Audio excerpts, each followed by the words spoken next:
My name is Tony Herbert, and what do? I do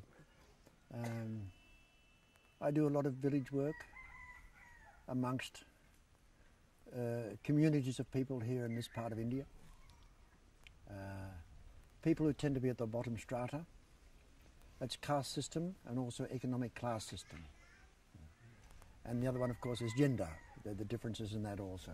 Sometime I realized that I was still not, after 10 years, still not going into India, was still somewhere out there, the village work.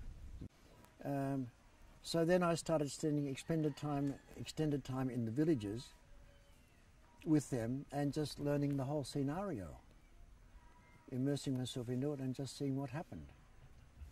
But having done that, learned two things. One thing was the massive illiteracy amongst the Dalits. In one village, a high percentage of education, but when you do caste analysis of it, all the educated ones are the higher castes and the Harijans are nowhere. Second thing was the constant undercurrent and violence. There was just violence the whole time, physical violence, mental violence. So much so that the Dalits were sort of submersed into not only a physical domination and almost a slavery, but mentally also. And that became the biggest challenge as we went on. And that's for all of us working amongst these people. We've changed the mentality of people. When I started in Babupara and I said, let's start a small non-formal school here.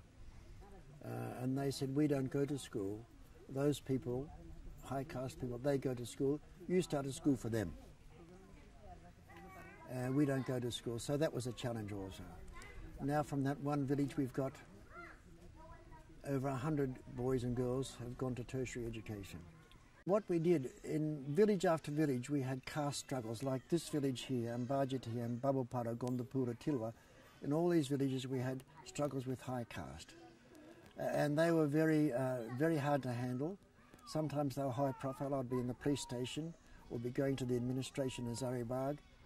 And it was over land. But it was really the Dalits here asserting themselves, let us make our own decisions and live our own lives. And probably the most important thing that we did was, when a crisis came, we stood with them.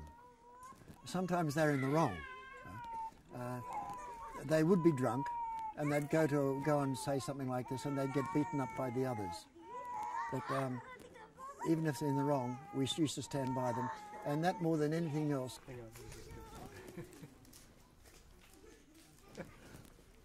Yeah, sorry. Yeah, that's the orchestra, background orchestra. Standing by them on those crisis situations, that meant more than anything else, and they will still refer to that in various ways. Caring for one another, joining hands, sharing our brokenness, that's the big thing.